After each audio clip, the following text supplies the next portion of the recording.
I'm good to go. Okay, good, because we've been recording for about 4 minutes. Hey everybody, welcome Awesome. to the DADCast. I'm your host James, out here with my friend Claude. How you doing, Claude? I'm alive. You're alive? Would you Yeah. say you're human? Um, I'm on my journey to become human. Oh, it's clever. It's very clever. Yeah, not as clever as I wish it would be. Yeah. I love that comic where it's like, oh no, the alien demon robots from hell have attacked to try and take over the infra world, and now that they're androids, I have become human, and then like it just cuts to black and white and it just says slavery on the top. It's great. It's all imagery for slavery, dude. It's all a metaphor. You know what isn't a metaphor though? We have some fan questions in the mail, and I got one. So we have. You've got one.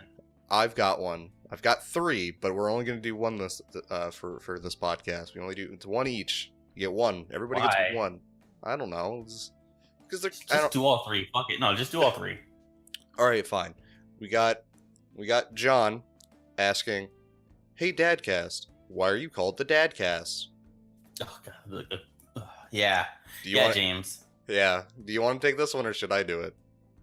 You did it, so go for it. Okay. So the DADCast was originally called Discussion and Discord, but that was too long and it sounded cringy when I was telling people about it. So I just changed it to DADCast because Discussion and Discord cast. That's it. And nobody objected to the name, so I was like, all right. No one noticed for a bit. Yeah, no one noticed. Because you said it was discussing in Discord, like on like the second episode, I think, and then from then on, you just said DADcast and never explained it again. Yeah, and now we're here with the DADcast. Mm-hmm. DADcast coming at you. Coming at you. We have. Oh fuck! What's his name? Congrats. Look, man, my handwriting is bad. Okay, I wrote these down. So I'm like, just open the email. Okay. All right. Okay. Hold on. All right. Oh, okay. This says Sarah, but it's Sera. Sarah asks, "What is your second favorite movie?" Claude. Second favorite. Oh Second shit. favorite. Okay. Yeah. Like, so I'm really weird when it comes to that. Like, I'll have a lot of things I like, and it's hard for me to pick a favorite, let alone a second favorite. Because it'll also come down to what I remember at the moment. But like, most consistently, if I remember, I'll be like, my favorite was like V for Vendetta. My second favorite, fuck. My second favorite is Kill Bill Part 1. Really? Yes. What's your favorite? My favorite is Hateful Eight. I really like Quentin Tarantino, but I didn't like Kill Bill Part 2. Because of that final fight scene. Like, I understand the purpose of the final fight scene in Kill Bill Part 2, but it leaves me with too hard of a like blue balls to really appreciate it. So I just kind of have to dislike it more than I like Kill Bill Part 1. Mm-hmm. If I had to think about, I have to think about it for like a second, and this could change the next time someone asks me a question. This is just like the ones I'm remembering that I liked a lot and where I put them. Right. Perfume, The Story of a Murderer. That would probably be my number 2. I have never heard of that movie.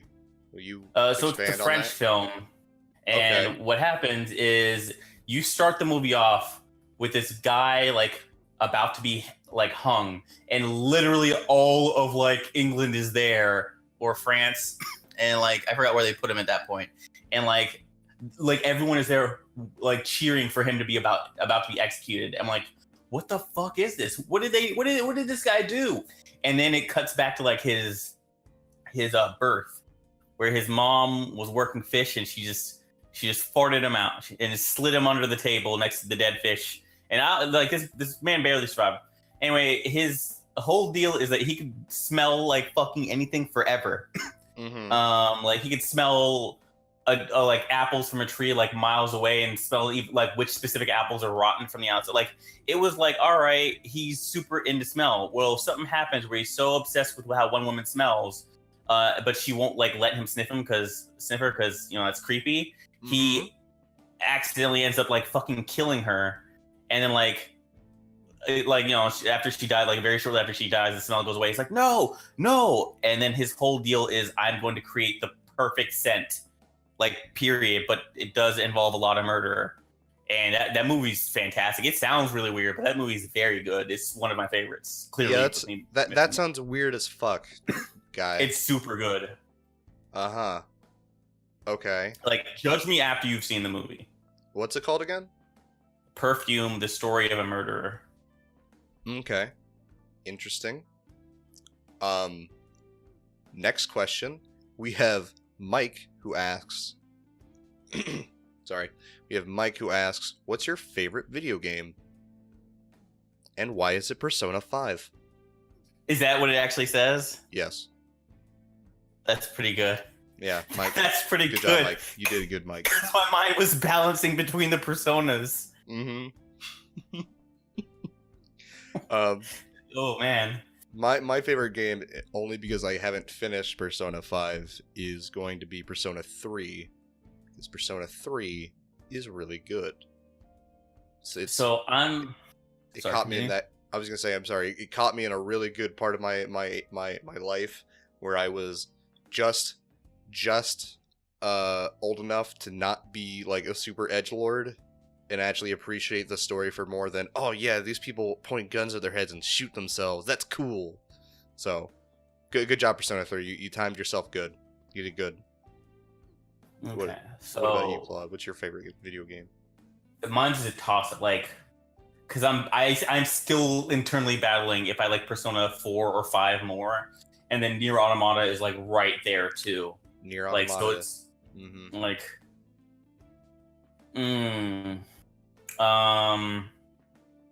Nier Automata is that game that you literally play once. I want to play it again. I do. You do? I feel like I can play it like once a year, maybe once every 2 years. Okay, because I remember when you finished it and you told me you're never playing that game again. I said it's the best game I will never play again. I think that was my my quote. It probably was. But like if I do it like once a year, once every 2 years, I could definitely always appreciate that game. I can see that. I'm gonna say I'm gonna cut out Nier for now and say the Persona series at the moment. I'll pick one in a second because that like rekindled my love for like JRPGs. All right. Ooh. 4 as a whole, I liked the cast better, and I liked the villain better. Okay. Persona 5 is just slick in every way, shape, or form. When I got to like the end, like I was like, some of this I don't feel like is handled as good because you can't beat the villain of 4. Like that villain is very well done. Okay. But yeah, I'm gonna just say P4 because like that was the one that got me back into JRPGs hardcore. Really? I honestly thought you were gonna go with Persona 5 because of its presentation would just outclass Persona 4, but all right. It does, but for what Persona 4 did for me, that got me back into a full franchise that I had like kind of stopped caring about. Okay, I get it. In that case, that will close out our fan questions for this week, and we will move on to weeks. So Claude, how was your week this week? My week was pretty good. Did like a lot of stuff for work. I did a lot of stuff that I needed to do for work. Outside of that, I mentioned last week I'm learning that we were learning Japanese. Yes. I am done with hiragana. Hiragana, I have for the most part mastered. The only things that kind of give me trouble here and there is like remembering the symbols remembering the sounds for the symbols that have Dokten and Handokten over them. For the layman out there, that's the dashes and the circles. Yes. For anyone who isn't learning Japanese, which is probably 99% of anyone anywhere. For all those lame gaijin. Yeah. Oh, yeah. I mean, we are too. But... No, we're different. It's different when we do it. Is it though? Yes. No, please go on. All right. So, yeah, I've mastered that. I'm learning katakana now. hopefully I'll be done with that in a week so I can start on kanji. Which I got a book recently for, and hopefully I'll see in a couple weeks how far that gets me. And then hopefully it'll be a great tool, because after I learn katakana, I'm like, I want to start to know words then and kanji. But that I'll cross that bridge when I get to it. Other than that, the only other thing I did was like a group of friends of mine were like, we want to all play a game together because we haven't played anything together since we gave a shit about Overwatch. So now we're we started DC Universe Online again. I went back. They had never played it, and DC I have not played it in a year and a half. DC Universe Online. Really? Okay, that's definitely a name I haven't heard of in a long time. I played that once with an X, and it was all right. I didn't like it. It's one of those things where it's like, it's good when you have friends to play it with. I myself cannot play MMOs by myself. Like, I will lose my mind. But if it's like, hey, I'm doing it with some friends, that's cool. They recently rebalanced the game, like redid everything. By recently, it was summer of last year, and I haven't played that game since I think January of last year. I picked up for a very short period of time to play with like one person. And that didn't last for more than a week. But yeah, they've made a ton of changes, different places, how different stats work. I'm still in the early game. We're at level 13 out of 30, and 30's when the game really starts, because you're not doing the leveling up. Now you're like doing the different episodes and whatnot. So yeah, I guess more of that on that to follow. But at the moment, it's a free MMO that I believe it has crossplay between consoles and PC. So yeah. Oh, there you go. Okay, that's pretty neat, I guess. I could be wrong. I think it did. Like, I'm not going to verify right now because fuck it. But yeah, that's it for my week. All right. My week was mostly working on applying to different jobs. I applied to a couple video editing positions for semi-local companies, including to be a social media personality and manager kind of guy. Basically need somebody to handle all their YouTube social media accounts and be the face of the company. I have experience with that in a way, so I figured I'd try it out, or at least apply. I still have to do a screen test, and I'm not entirely sure exactly what they want, but yeah, that'll be a thing if that works out. Other than that, what did I play? Oh, wait. Okay, I tried out Vegito in Fighter Z because he just came out. I thought we were gonna bring that up later. We are gonna bring it up later. That's just what I did for my week. Okay, fair enough. I stopped using Duolingo and I started using that Anki, I believe it's called, the Anki app, to help learn. Have you noticed any differences? Do you like that better, or is it's just kind of an app? I think I like Duolingo better, but Anki is actually teaching me better than Duolingo. I don't know if I can. I don't know. I don't know yet. I honestly don't know. It's because it's been a while since I touched Duolingo. It's been 3 days.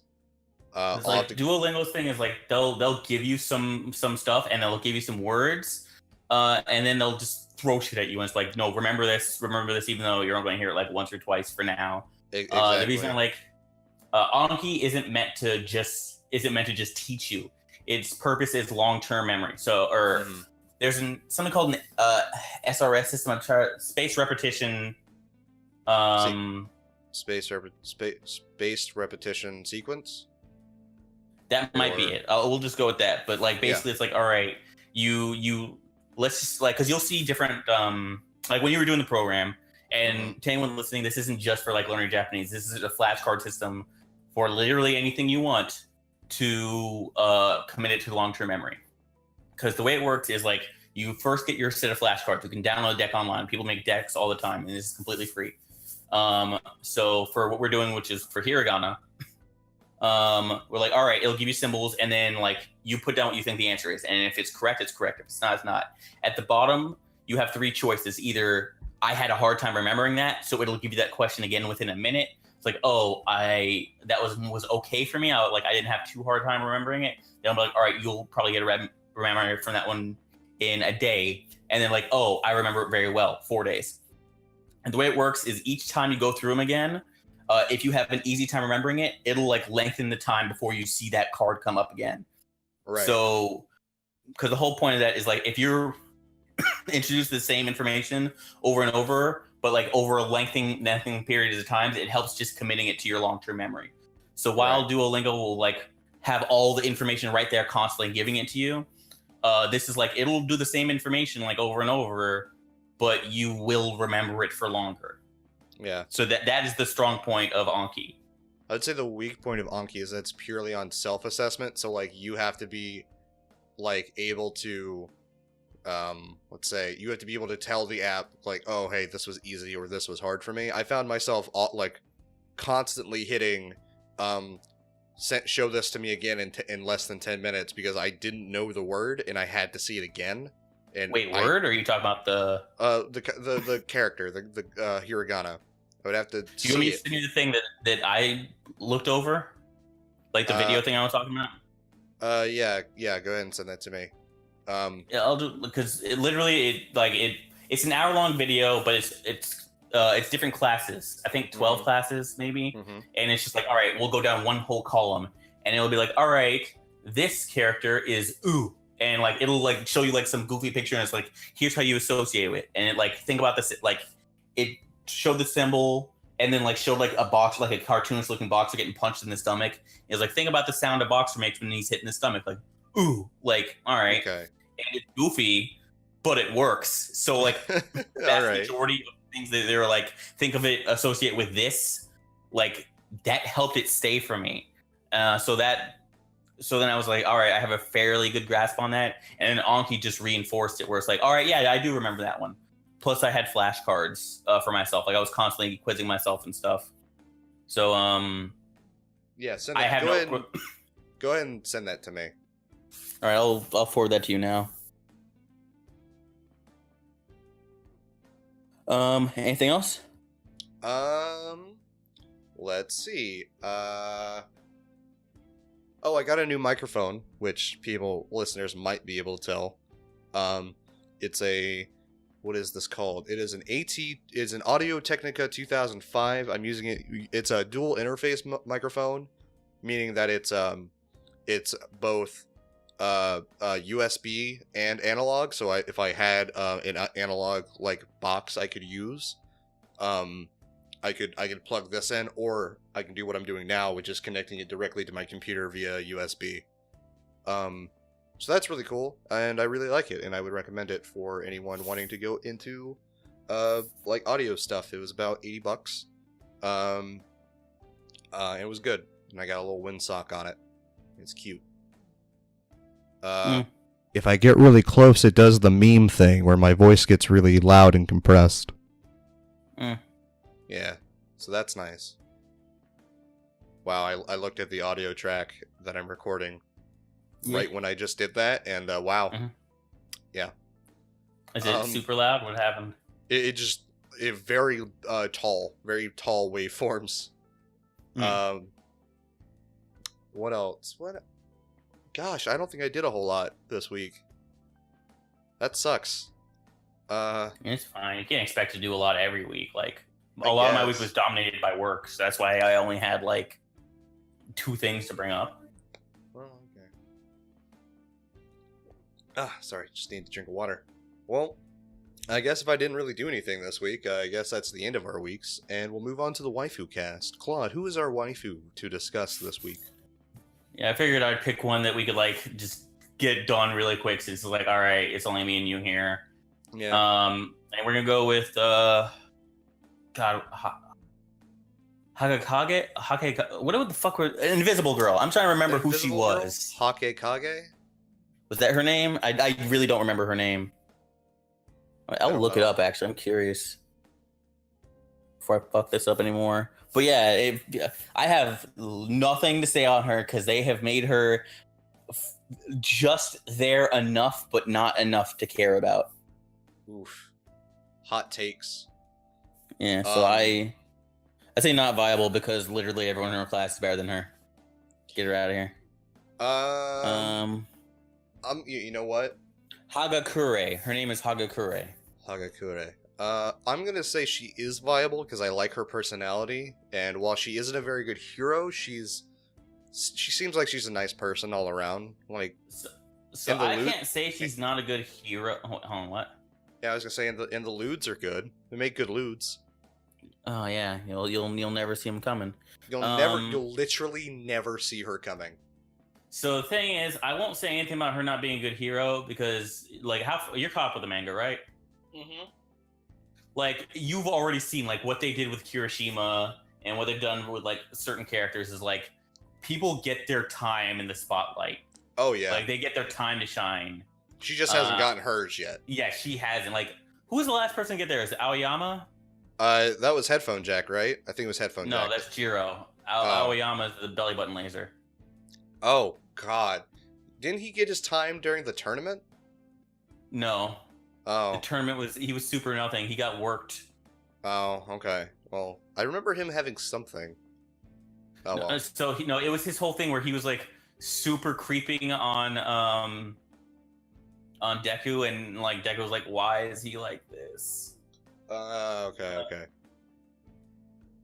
I really don't like. I dislike that character so much that I don't pay attention to him. But no, Jiro will come up in the future. Okay. Yeah. But yeah, so I can't say she's not a good hero because she hadn't had her time to shine. But I don't recall what her personality even was, because there's a very clear pantheon in My Hero Academia's Class 1A of characters who get a lot of play and characters who get no play. Or very little play. I remember her as kind of bubbly, maybe with like she is. She's bubbly and a bit of an airhead. Maybe an airhead. I know she's bubbly because I've seen her I've seen. I remember her as an airhead because of the scene where she's teamed up with like the kangaroo guy, and she thinks of going invisible, and then she just starts taking off her clothes, and and she's completely. Like, the kangaroo guy is, like, embarrassed, but she's not aware of why. Like, she just doesn't realize. Because I actually saw this episode a couple weeks ago, because I got my girl on the show. What happens there is that, like, she's like, I'm going to sneak up on them. Just don't look this direction. And he's like, but no. I don't remember if she says don't look this direction, but she's like, I'm going to sneak up on them, like, because I'm already invisible. And she starts taking off her clothes. And then, like, he's looking away, and it was either A, she said don't look, and he was like, I mean, I couldn't see anything anyway, or B, it was like, I know I can't see anything, but I still feel a bit embarrassed. I don't recall which one it was, but that was actually a clever plan she had of like, yeah, they're not going to see me, I'm going to sneak up on them. Right.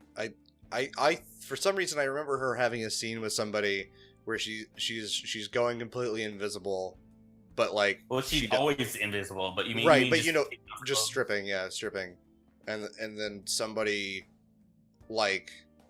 I don't know. So I guess I'd have to rewatch that scene again, but for some reason it came off to me as like she didn't understand why people would be embarrassed or something. But I'd say she's viable. I mean she's a nice girl. She's wholesome. She just hasn't had her opportunity yet. I'm stacking her up to everyone else in that class. And if someone told me she was their waifu, I'm like, literally, why? Like, you are spoiled for choice. That's like if you like order like paid for this world famous like French chef to come down and make this like massive buffet, and all of us were there and we're eating and happy, I'd judge you if you were eating the chicken nuggets. Nah, man, that's the best when you hire really professional people to make dumb shit. That's great. Not specifically that, but like he made a buffet. Like, there's everything there, but you're focused on your chicken nuggets instead of this like perfectly done filet mignon. What if they're perfectly good chicken nuggets? Like, if he made them, if he made them, then they're perfectly good. I've had filet mignon. You're telling me you would rather have like good chicken nuggets than like a good steak. I've had filet mignon. I have steak like every other week. Like, I don't have chicken What's something nuggets. you don't have often? Chicken nuggets. Chicken nuggets are fucking meme. Yeah, but I don't have chicken nuggets very often. So, Oh, I mean... God. Well, you are the guy. You know, then yeah. You say viable, I say non-viable. It's a tie, so she's in the ether at the moment. She's not We will return to her in a later episode. Preferably once Probably she has her moment, we'll come back. I promise. Once she has her moment, which won't come in the show, but maybe in the manga before we're done with the she's having her moment right now. Guarantee it. Actually not. The pro heroes are having their moment right now. No, it's fine. No, they're gonna cut to an entire chapter devoted to her. I guarantee it. Yeah, it's gonna be blank pages everywhere. Yeah, oh, that would be great. If he just releases a chapter of nothing but blank panels, and it's gonna be like, here's that dojin of Hagekura you wanted. It's just dumb shit. I would love that. But now with the waifu cast over, let's move on over to the news. I'm putting on my best I'm putting on my best NPR impression for this. In music news, we have the Drake and Pusha T saga continuing straight through the Adidas arc, in which Pusha T reveals his secret trump card, a picture of Drake in blackface for the cover of his diss track. That shit was wild, dude. I saw that picture and I immediately became uncomfortable. I saw it and I was like, "Oh man, what is this?" And then so I've talked to people before. Like, there's a bunch of they're like, "Oh, you know, something about diss track." Yeah. I'm like, this is up there.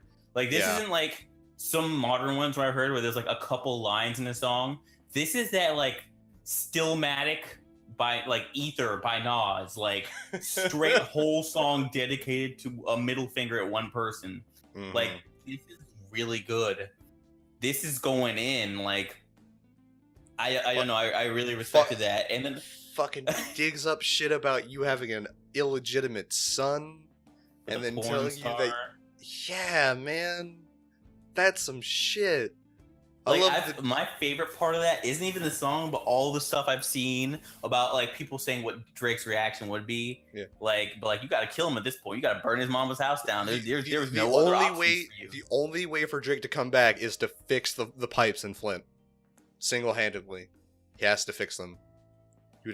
That's a tweet I saw, was that Drake just has to just be the most best person ever. Pretty much. Yeah. I saw one tweet that was like, man, people are talking about this Pusha T diss track, but like if it was 50 Cent, 50 Cent would have had the cover be him with the son at Chuck E. Cheese. Just find the kid and then show him to a good time, and then that's the cover for the diss track. That'd be great. What was some? There's a lot of good ones. Like, ooh, sorry about that. I don't know. There's too much to say. Like, it really rests on like, what's Drake gonna do next? Like, it's one thing when you make a diss track and someone has to make a diss track back. It's a whole nother when you make a diss track and they have to have like a press conference about why they were in blackface. Yeah, that one was bad. I didn't actually see that press conference. Did you? Did you see what he said about it? I didn't look it up. I could be wrong on this, but from one of my friends who read it and just told me about it later, was like, yeah, the whole deal was like, it was like 2007 or something like that, and he was doing something where it was, I don't even really remember the full details, so I don't even want to say it, but something to do with basically how like blacks were treated. So something similar to, something similar to how This Is America is about how black entertainers in the entertainment industry are treated with relations. Well, okay. Well, I don't know the full detail. That's why I said I could be wrong on this. I don't want to say yes if that's not what the case is, because someone told me an explanation when I was doing something. All right. Well, if you guys happen to watch that press conference, you can email us at officialdadcast@gmail.com and let us know. Let us know what the fuck that was about. If you want James to stop being a coward and watch the Fairly Odd Parents movie featuring why? Drake Bell, why are you doing this? Because message him at officialdadcast@gmail.com. I've already seen that movie at See it again, coward. I've already seen it and then watched a review about it at officialdadcast@gmail.com. I've already done this. I saw that and I saw the 2 sequels. Don't even at There me. was a sequel? How many are there? There are 3. There are 3 in total with Drake 3. Bell? Yes. Are they all bad? Yes. One is one is better than the other 2, and then there's one that's the worst. The first one that's okay. So you have the original movie, and then you have the Christmas special, and then you have the summer special. It's like a summer vacation movie, and it goes in that order. It goes in the original, the Christmas special, into the summer vacation special, and it's that in that order. And it's none of them are great, but the Christmas special is the best one because Mr. Crocker gets a lot more like scene time, and that actor's like genuinely good in that film. Like he does a good job with what he works with, so whatever. Oh man, I'm looking at something on this right now. Yeah. Oh, this is just the full movie. They didn't give a shit. The full movie's posted. This is a grown ass man in little boy clothes. What the fuck is happening? Yo, when's the Fairly Odd Parents the movie featuring Drake Bell spoiler cast? When's that going down? I'm never gonna watch this. Now we have to. Now we have to have the spoiler cast. It's called Grown Up Timmy Turner. It's supposed to be about it. That's why he looks like a grown ass man. And did you not know what it was about? I didn't know this movie existed until last week. Oh, dude, this movie's existed for years. This is great. Okay, so what the movie I don't spend any time on Nick. Oh, all right. So what this movie is about is Timmy Turner is 18 or is about to turn 18, and and to try in his best to keep his fairies for as long as possible, he has just become a total man child to the point where he never passed the 5th grade. He literally stayed in the 5th grade until he turned 18. Because apparently, though in the rules somewhere, if you don't in Ja rules, if you stay in the 5th grade or whatever, or you don't grow up like mentally, then you can keep your fairies. Even though this completely conflicts with like the animated cartoons lore of once you turn 18 period, or once you grow up to a certain point period, you completely lose your fairies forever. So I want to see like that, both those things existing. So he thinks that he stays in 5th grade and then he hits 18 and then they go away and it's like, what is my quality of life gonna be? I'm a 5th grader. And you know what's weird is Chester and AJ are like they're adults now and they're total assholes. They are. Those are Timmy's friends. I need to look this up. You have no idea how long it's been since I've seen anything. Chester McBadbat and the other one, TJ something, but the blonde one of them kid was a black guy with like a dad who was in the army. Oh yeah, now I remember this guy. Yeah. I remember Chester. Yeah, Chester and AJ. Yeah, that's what it was. AJ, not TJ. Yeah, Chester and AJ are grown up now and they have jobs. Like Chester's like a car salesman and AJ's like a scientist, but they're jealous. I guess AJ makes sense. Yeah. Yeah, and they're... Oh, wait, no, is it... I think Timmy's either turning 18 or 20. It's one of those, but anyway. Oh. Yeah, it gets worse no matter what. Anyway, Chester and AJ have full jobs and are, like, successful and have careers. But they're assholes to Timmy because they're jealous of him being in the 5th grade. For no reason.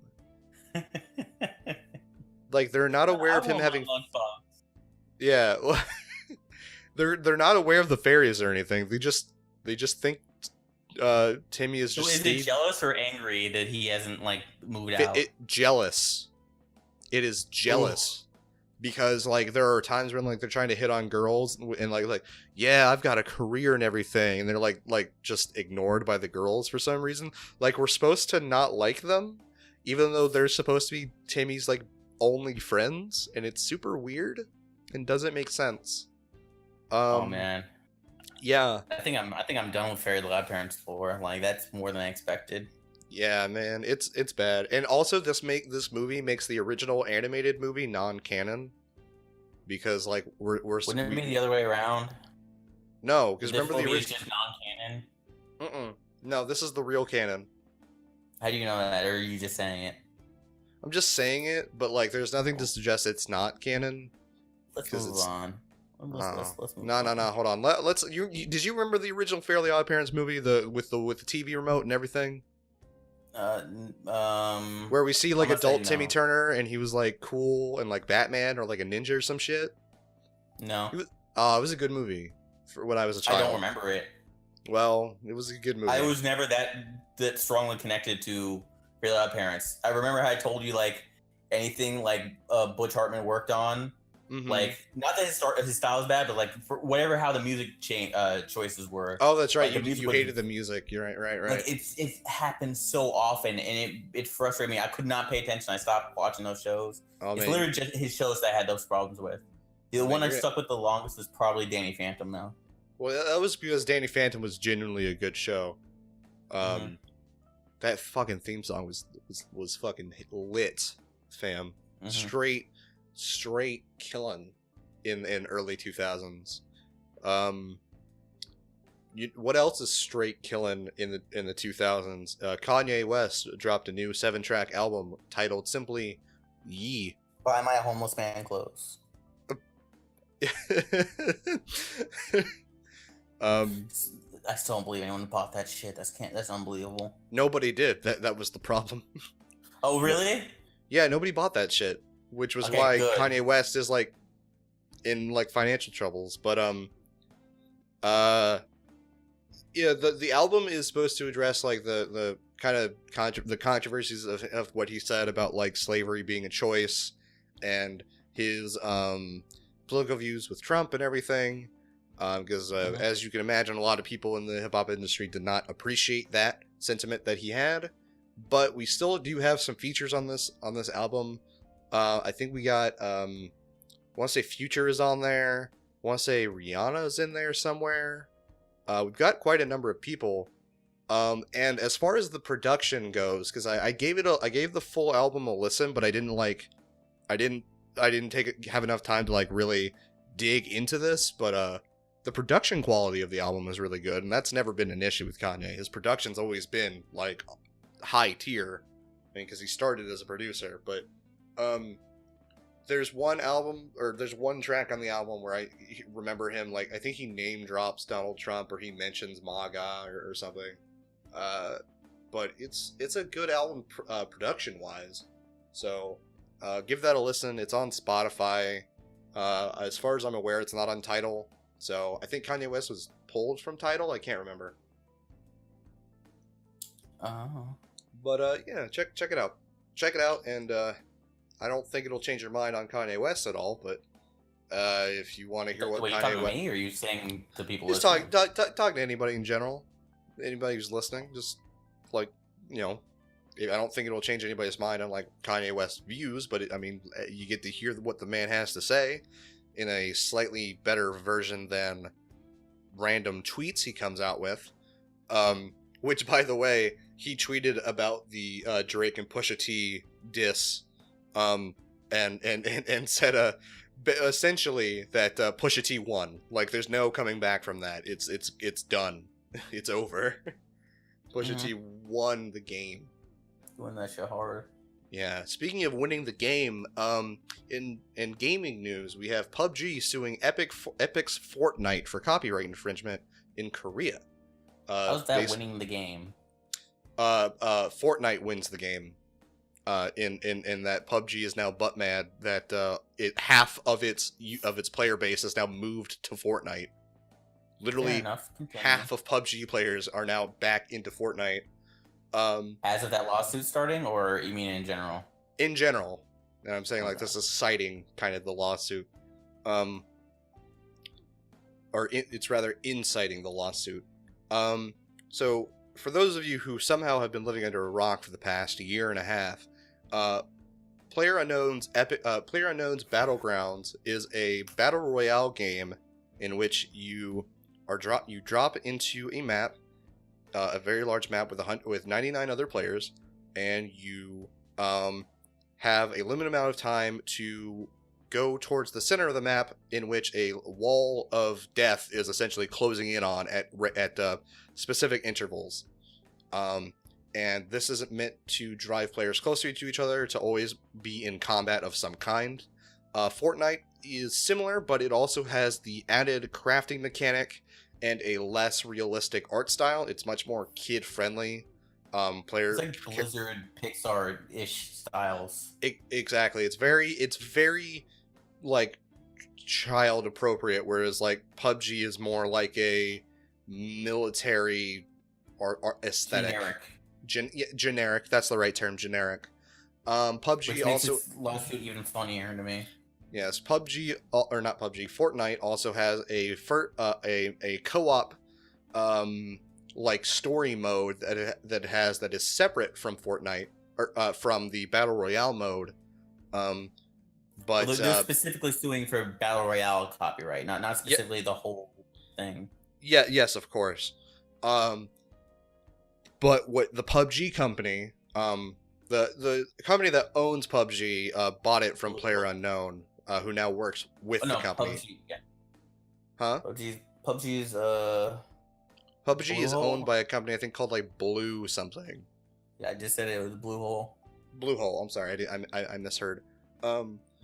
And essentially they're suing for copyright infringement, even though I believe Fortnite has actually been in development for longer than PUBG. PUBG started out as a mod for Arma. Fortnite was announced in like fucking 2013, but they've changed directions of the game multiple times. Mm-hmm.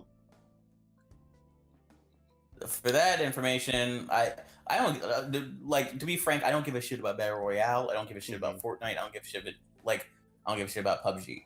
I remember just being bored, and it was a video from Did You Know Gaming about Fortnite that taught me about like, okay, how it started. I didn't know all the changes they made to it, because they basically rebranded the game in 2016. And then they started pushing it after they showed it at E3 on the side. No, it wasn't E3. They announced it in a message after, because they're like, we've already shown this game at E3. We don't want any like skeptics about it. But yeah, no, the Battle Royale thing was literally thrown in like way after the fact. The game wasn't initially going to have a Battle Royale. It was supposed to be a 4-player like building survival thing. And it still has that. It still has that aspect in it, and you can even still see that in the Battle Royale mode, in which it has building mechanics, like crafting through area destruction and whatnot.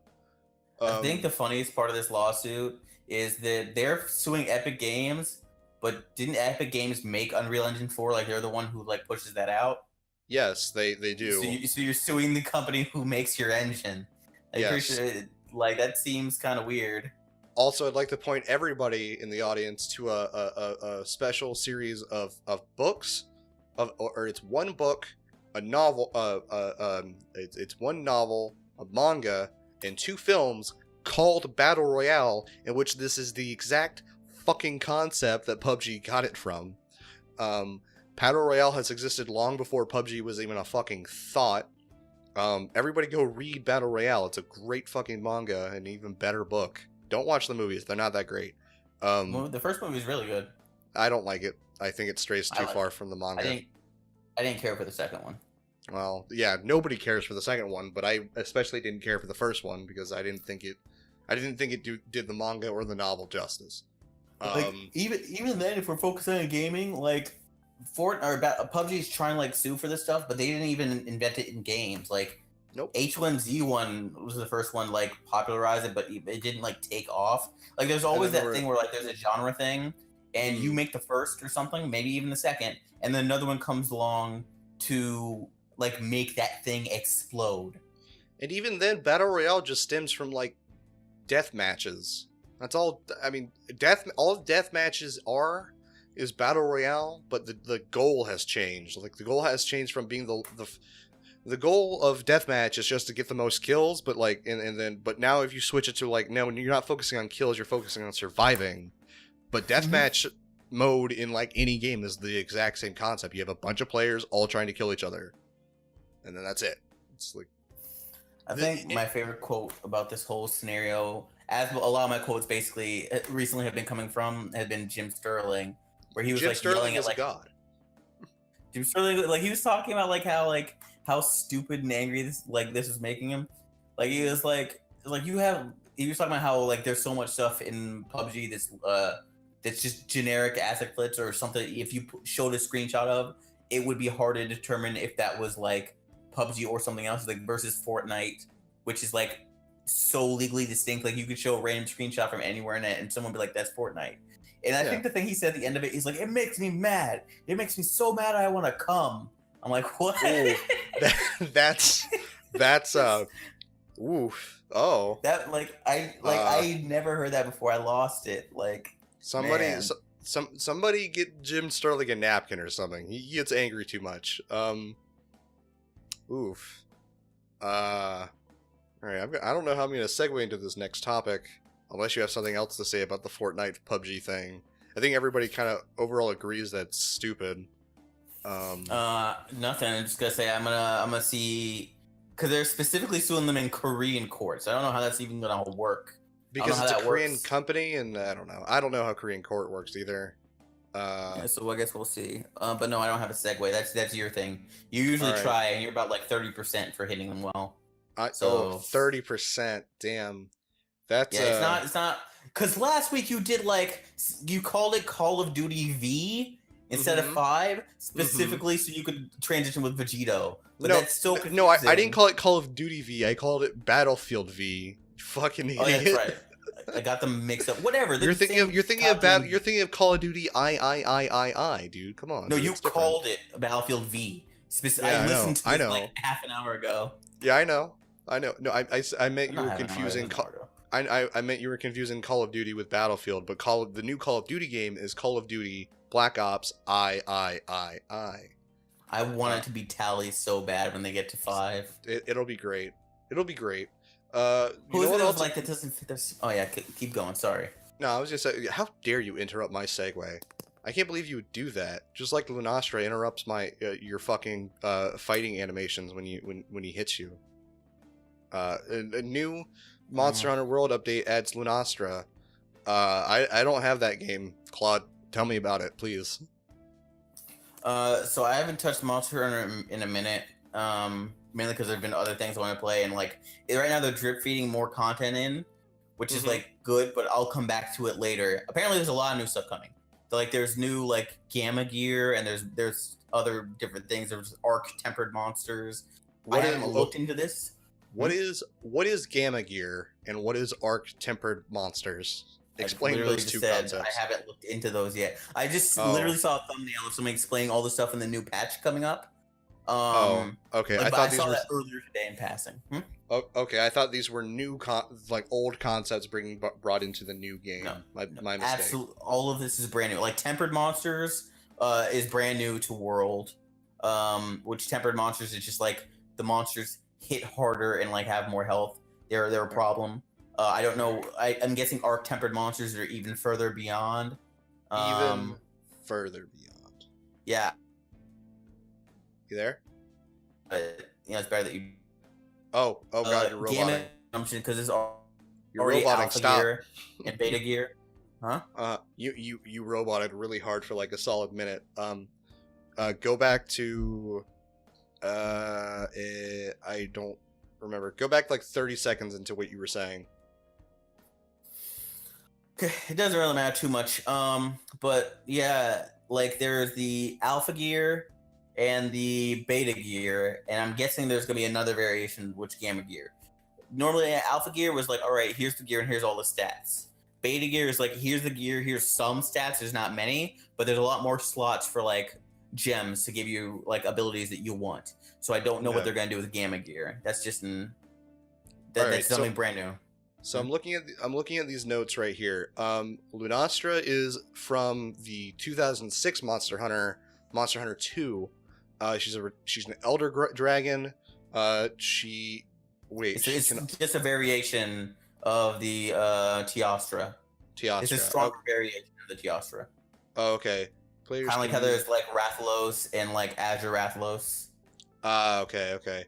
4.0 update introduces a new specialized tool called the Temporal Mantle, which nullifies damage from powerful attacks by automatically evading. Capcom has also made... busted. It can be busted, depends. It is a mantle, so I mean, you have to... that's like... You have to put it on, and then it'll just automatically work. That's super nothing. That's super... Unless it's instantly used. If it's instantly used, then and it's a one-time use, that's fine. Probably. Capcom also has made a handful of gameplay adjustments. Most notably, players can now discover investigations for tempered monsters when hunting one or breaking off its parts, and the developer says it should now be easier to pet the Poochie. Oh, good. It'll be easier to pet your Poochie. Are you happy now? No. No? You don't like that? I didn't care before. No. Okay, well, Monster Hunter Update 4.0, here are the full patch notes. I'm just going to go over the major changes. So we already talked about discovering investigations for tempered monsters. You can change armor pigments and layered armor at all item boxes found within Astera, except the training area or the research base. It is now easier to successfully pet the Poochie. The camera will not be forcibly moved by scout flight guidance when arriving at camp. The trophy conditions for Monster PhD were updated to no longer include monsters added in free title updates.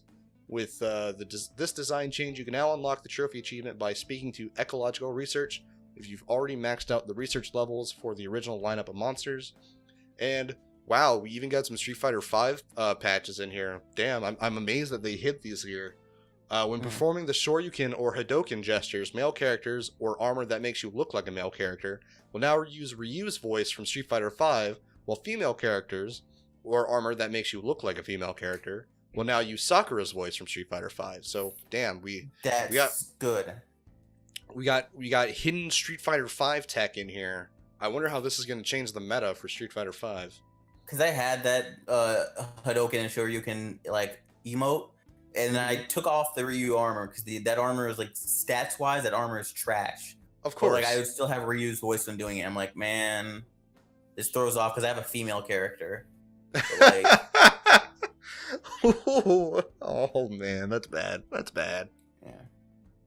Capcom's we're gonna get into it a little bit later, but in just a minute. But Capcom's kind of not on a roll very much lately with some of its shit.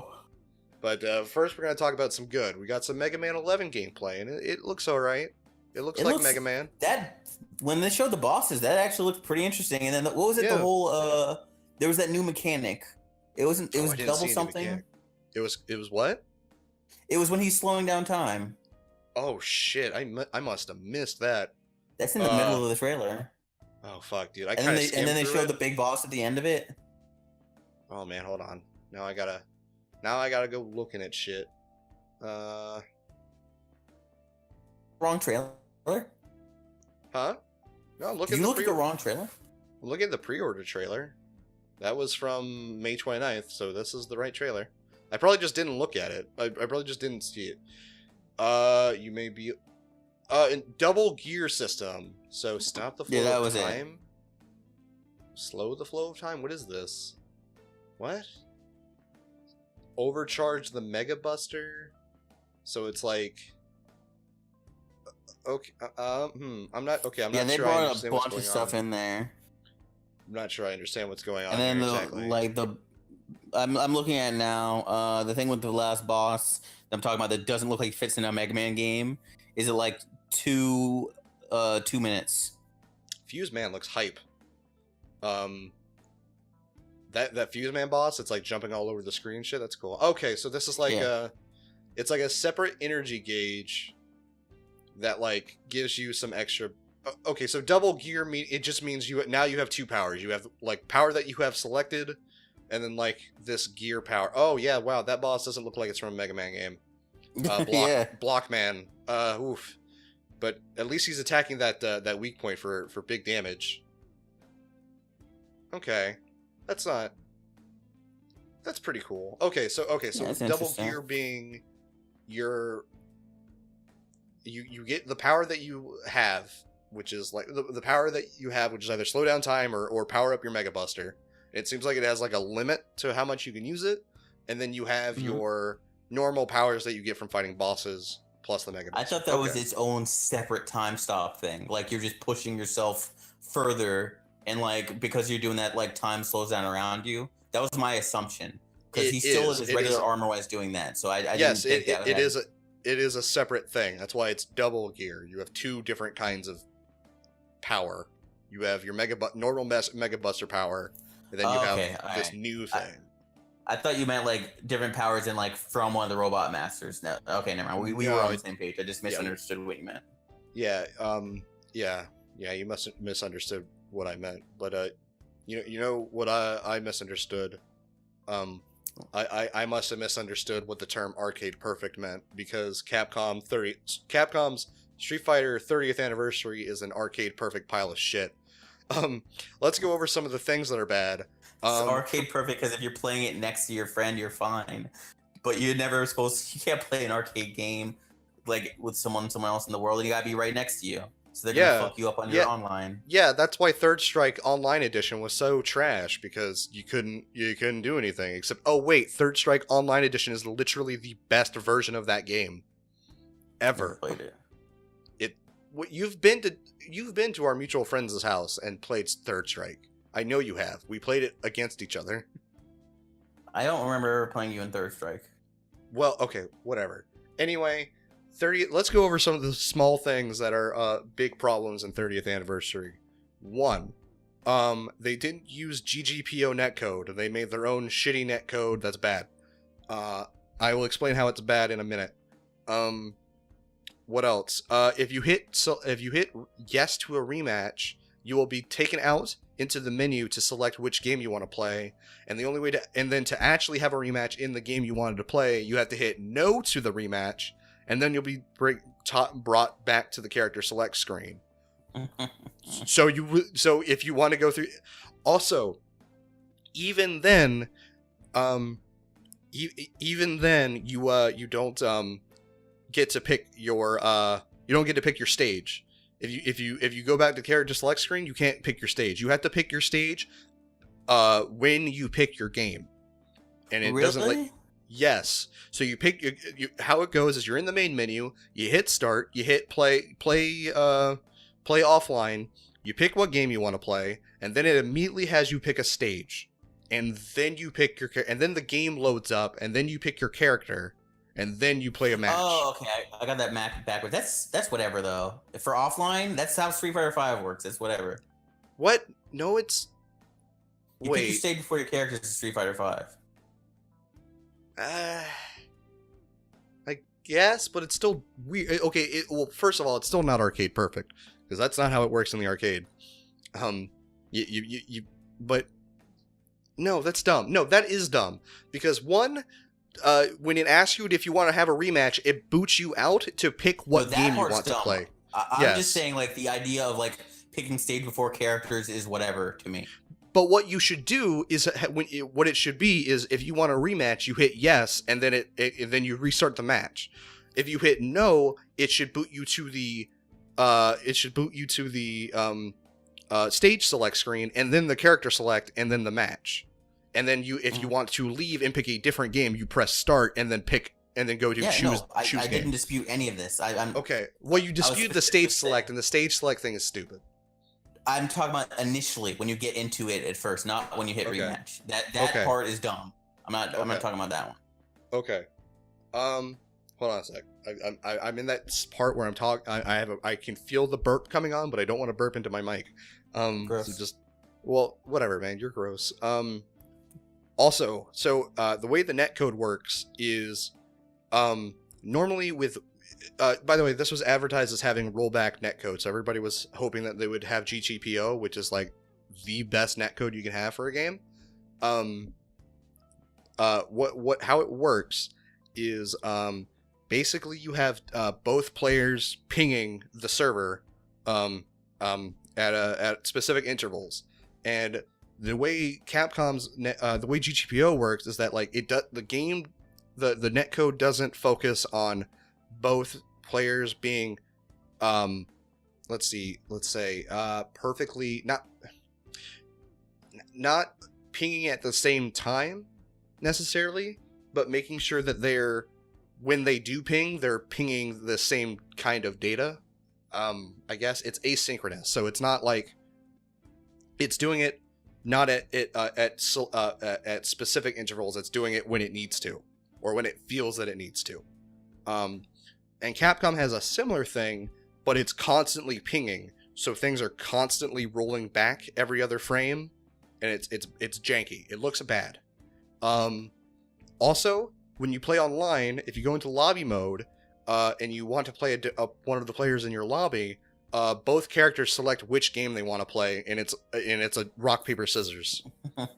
That's pretty funny.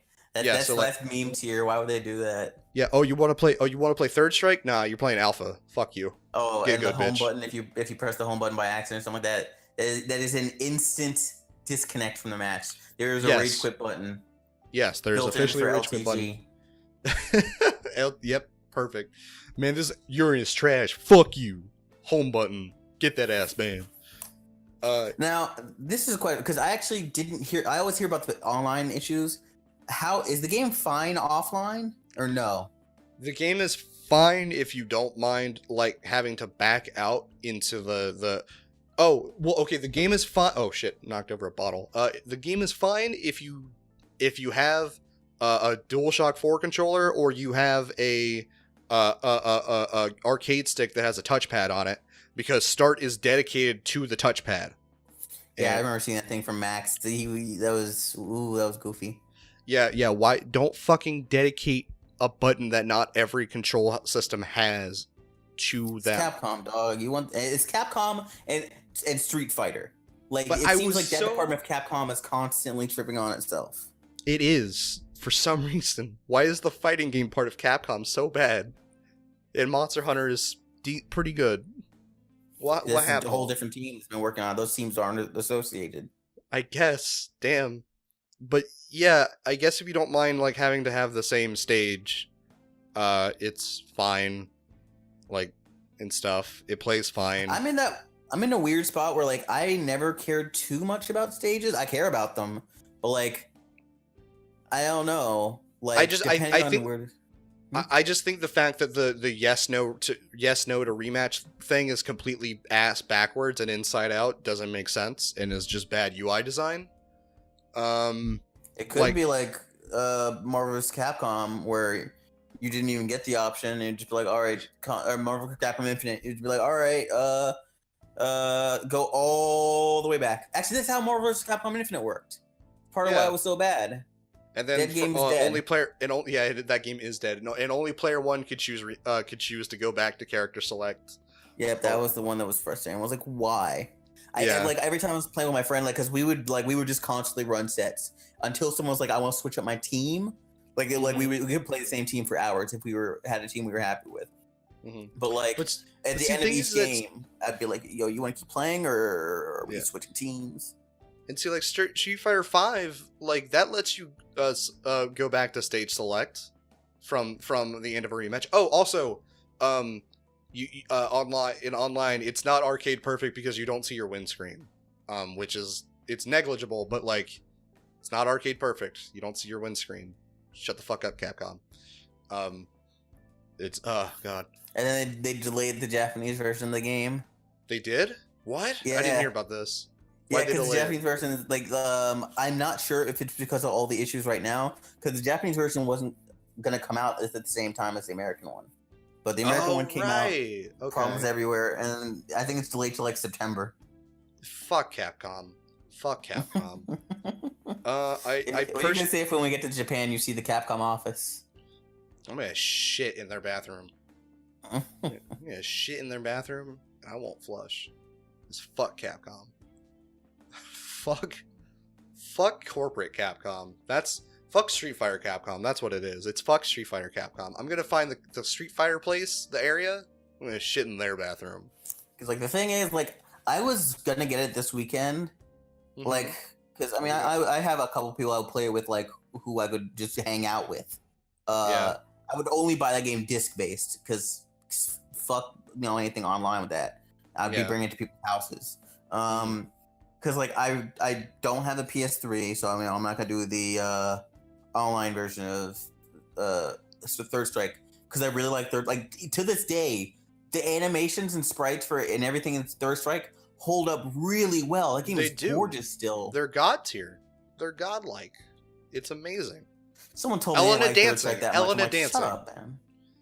Elena dancing.gif is all I have to send people. There's more frames of animation in that than there needs to be, but it's so good. Yep. Elena is the Third Strike waifu for like just on frames of animation alone, but then design wise that made me. I found Makoto in that game, so no. You found Makoto in that game? Makoto was okay if you. Makoto was great because I love throw characters. I mean, you like throw characters, but I mean, like, I'd throw her in a lake, and if it meant I could have Elena. You could try. I'm telling you, man, and Makoto likes to be choked. I'm telling you. Makoto does not like to be choked. Makoto would be the aggressor. That's why she has a choker, dude. She wears a choker. You can't tell me she doesn't. That's a choker. That thing, that little like ribbon she wears around her neck. That's not because it's cool. It's because she's kinky like that. I promise you. I bet you it's in her character design document. Bet you. Well, if I get the game, I'll find out because it's in there. It's in there. Yeah, I wouldn't recommend getting 30th anniversary to play online. I was never online. Only if you have people you're gonna play with, like next if to you. That's the only time I've heard it's good.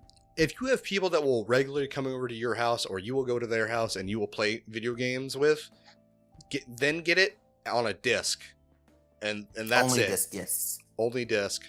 Because I was super hyped for this collection because I love Third Strike. It's like what got me into Street Fighter.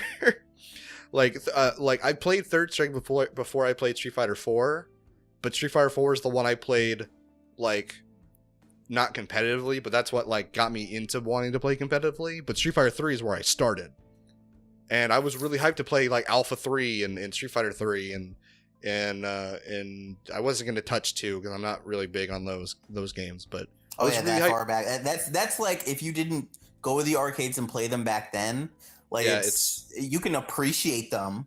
I might play Super Turbo maybe once, but that's it. Like I wouldn't go hard into Super Turbo or anything. I don't want to be DSP. Like I was weird where I played Street Fighter 4 as my like first like fighting game to kind of get me into fighting games. And it wasn't until like a year or two later, because I didn't like at that point I was like, oh man, like modern looking games. I didn't care about sprites that much. Mm-hmm. But Third Strike was the game that made me care about sprites. Yeah, man. Because like at first it was like, oh, the sprite based stuff is in the past, whatever. I'm a dumb bitch. That was my deal you really drank the dumb bitch juice on that one, buddy. I didn't know. Like I just didn't know. You didn't know better. Because like I had never run into like a fighting game that had like, because like as bad as they were, I did play a lot of NetherRealm Studios games like in that area where Capcom was done. Mm-hmm. Like I played Mortal Kombat. I don't remember where I started Mortal Kombat. I know I played Deadly Alliance. I know I played Deception. I don't remember the order of what they came out. So I was used to like full on 3D looking fighting games. Right. So and I had known about the sprite based ones, but I was like, I'm not gonna play that. And I rarely ever went to arcades as a kid, so I didn't appreciate that. Then like years later, a friend had Third Strike, and I played it with him, and I was like, this looks really good. Sprite based games can look this good. So yeah, that's where that started. Yeah. I was really excited for this because I wanted to be able to play Third Strike online without having to go into like Fightcade or some shit. Because I don't really like the way Fightcade is set up. Like the UI wise, I don't think it was very good. So I was really hyped, and then I get this pile of dog shit on me, and it's like, oh, well, fuck, I guess. You deserved. Says Capcom. I got what I deserved for abandoning Street Fighter V before the Cody trailer came out. The Cody trailer looks great, and R Kappa continues to be shit because what are they saying now? Well, you weren't in the comments for the Cody trailer, but I saw a shit ton of people that were like, "Man, this Cody trailer is terrible." At least Street Fighter 4 was like loyal to the legacy, because people thought because those people thought that Cody was introduced in Street Fighter Alpha, even though Alpha and Street Fighter 4 ignore a shit ton of his final fight. his final fight stuff, and it's like, you're fucking retarded, dude. Like, Cody's got everything in this. This is like the most Cody has ever been. Cody has ascended to Codell Traverson officially with this trailer. Criminal Punisher is the greatest name ever. Criminal Punisher? That's the name of. Did they rename Criminal Upper to Criminal Punisher? Yes, because he's the mayor now. Okay, so that's pretty good. It is. It's an actual evolution of his character. It's great. Also, that granted, I'm never a fan of something that used to be a regular move being turned into a super like that. That was just a move. Like I don't like. It was his super in what's it called? Alpha. I believe in Alpha 1, it was actually a super. That dog, because the last game he was in like, what was it? Ultra Street Fighter 4, Super Street Fighter 4. I think it was, and then it was just a move. Mm-hmm.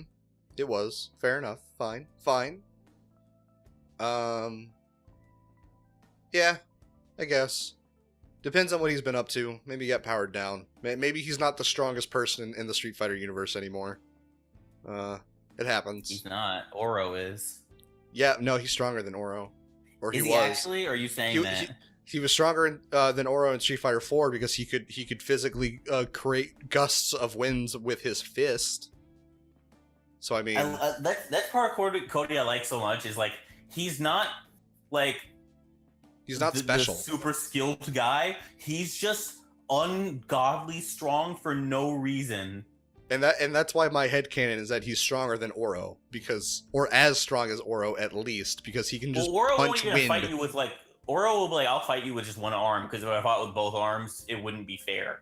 And he's already he whipped Ryu's ass in like the first round of the tournament.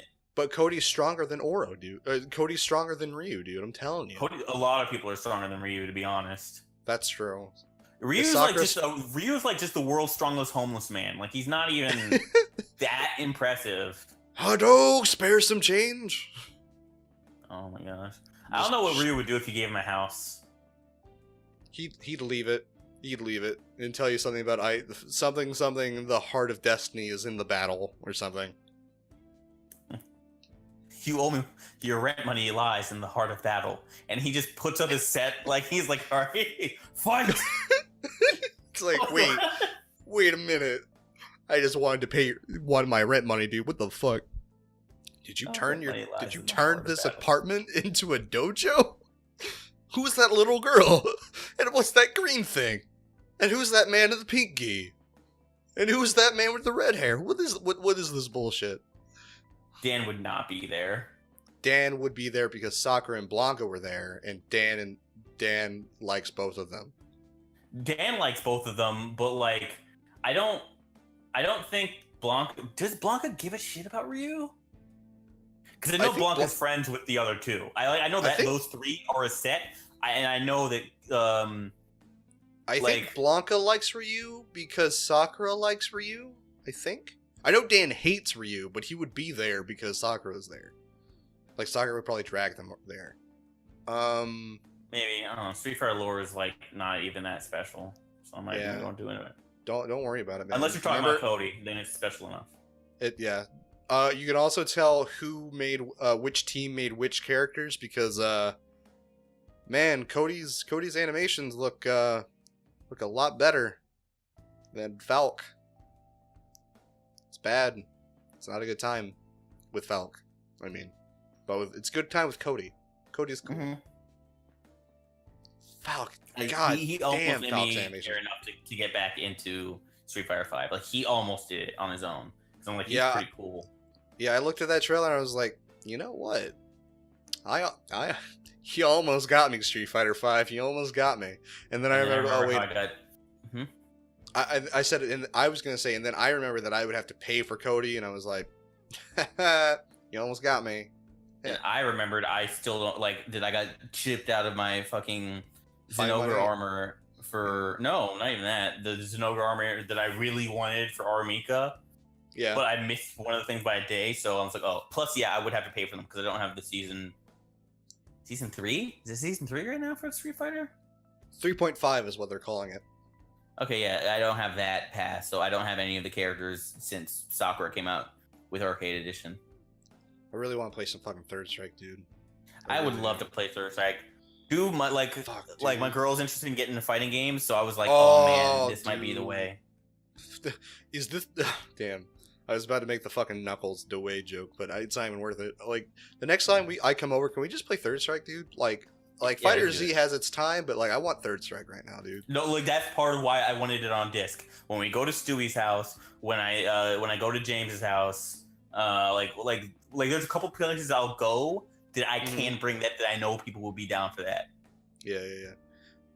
Watch me be like, nah, man, we're gonna run first to tens in OG Street Fighter. Nah, man, we're gonna run first to tens and pillow fight. Did you see the pillow fight video for the best friends? I didn't. I know it exists. I didn't see it. Oh man, I really want us to play that at Stewie's house. That seems like the perfect Stewie game. It's broken as shit. Or something? It is on PC, but I could get it. But yeah, it's broken as shit, and I love it. It looks great. Anyways, yeah, fantastic conversation we had about Zamasu and Vegito. Yeah. It was great. They came out. They're cool. Yeah, it was expected. Cool. Go get them. They're DLC. Go get them. Their colors look great. How many of them did you get? Like, I got all the colors, thankfully. I didn't get all the colors, unfortunately. I got most of them for Vegito. I haven't actually touched Zamasu, so I don't know how many I got for him. Colors are matte. Vegito's colors are top tier. Yeah. I like Vegito's color 4, I think. It's the one with like black and red, I think. I forget what it is. But he's got like 2 black colors, I think. Yeah, his 2 surprisingly is black and gray. And then like his like that 2, I have his 2. Well, everyone has 1 through 6. Oh yeah. Yeah, it's 7 through 12 that you need to be unlocked. But yeah, his 12 is like actual like black and dark blue. I'm not sure I would like that. I don't like any of the black and blue ones I have. I've You don't like Yamcha's black and blue? No, I hate it. I hate that shade of blue they use. Oh no. Yeah, I like it. That works for me. The one that surprisingly I like a lot with him is brown and dark green. Like brown, like most of it, and then the undershirt is dark green. Like I like that a lot for Vegeta. Yeah, I saw that one after you told me about it. I have that one, and I'm not. I see it. I see what you like about it, but it doesn't hit me. I like black and reds. I don't like black and blue. Maybe if it was. Oh, excuse me. Maybe if it was mostly blue with black accent, I would like it more. But as it is, I'm not big. I'm not big on it. I'm sorry. Right. I'm also not as big on what I thought was going to be the new Pokemon game coming to the Switch. Pokemon Go Eevee and Pokemon Go Pikachu coming soon to the Switch. I thought this was our brand new Pokemon, like core Pokemon game, and I got so fucking hyped. I was like, oh my god, this looks amazing! 3D models! I went nuts on our Discord, which I then had to soon delete after I realized it was Pokemon Go and not like normal Pokemon. And it was like, oh, no wild battles? Oh, it's compatible with Pokemon Go? That's pretty cool, I guess, but this is just an open world kind of sandbox thing, and it's all set battles, and they made a fake Pokeball controller. That's when's the new Pokemon game come out for the Switch?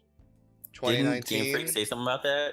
Yeah, Game Freak said it comes out in 2019. It's like, oh, I guess I can't die yet before my dreams actually come true, because I've always wanted like Pokemon to come back to consoles, because holy fuck, I hate. What was the last time I did that? Coliseum?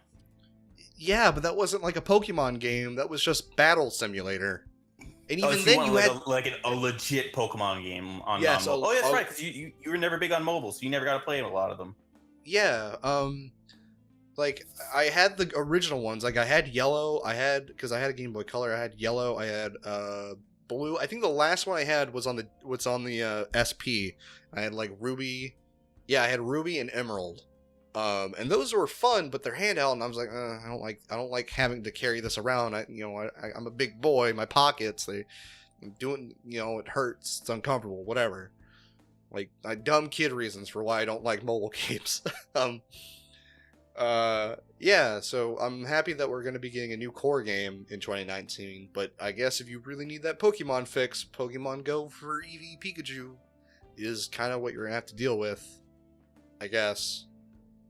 But I'm looking forward. I'm looking forward. Fucking Pokemon Go. Yeah, Pokemon Go was remember fads? I remember fads. Fads were pretty nice when they came and went. I did it for like the first 2 weeks, and then I was like, "This is the most difficult thing to do in the world if you're on a military base." Because nothing exists. You did it during your fucking service? That's great. Yeah, a lot of people did. Like a surprising number of people did. Like there was only one place on post that really like had anything, and you would get there and there'd be like 70 people like all walking around getting the same three things. Like, you'd have to go off post to get something. I never got to do that. Got to do it because it was at a point where I'm like at school and at work. And it would also mean I would have to get up and do things when I was like a really fat lazy ass, and I wasn't about that. But I do remember one specific story in which my boss had me go walk out into the parking lot with her phone all the way to the McDonald's to catch a Pokemon for her. And she better hooked you up with something. No, she didn't. And I didn't catch it. It was like the Dragonite, not the Dragonite. It was the thing the Dragonite evolves from, the little like blue like eel looking thing. Like Dragonair, Dratini. Dratini. It was the Dratini. That's what it was. Yeah, she wanted me to catch a Dratini for her, and I couldn't catch it because whatever. And then I had to walk back. Then it started to rain. I was only halfway through the parking lot, and then it started raining harder, and then I made it inside the Publix. And my boss was like, "Oh, thank you for doing it anyway." I was like, riveting. Yeah, this is a good story. Good story about how my boss made me do a thing. She was cute too. That's why I did. I did because she was cute. Fuck me. Yeah, I mean, you didn't pursue that. So yeah, I didn't pursue that because it was my boss, and I'm just like, I need a job. well, I was like, I was 20, and she was like 26. So and I was ugly. I've shot above my punch above my weight class before, or at least tried. I've gotten shot down, yeah, but yeah, but you're handsome. But you're handsome. Thank you. I appreciate. You're welcome. I'm not handsome, especially when I worked at Publix. At Publix, I was like a slovenly mess because I was just, I had to shave, so I had like the really clear, messy, dude. When I don't shave, my face looks fatter, and I hate it. That's why I grow this hair and my facial hair out. It's because it doesn't make me look as fat, and if I do look fat, I look jolly, not lose some weight. I know. I know. I know that. You won't feel so bad. I know. Also, I appreciate that passable comment. Thank you, Claude. You're a good friend. You're a good friend until your life is in danger. Yeah, then I'll betray whoever needs to be betrayed.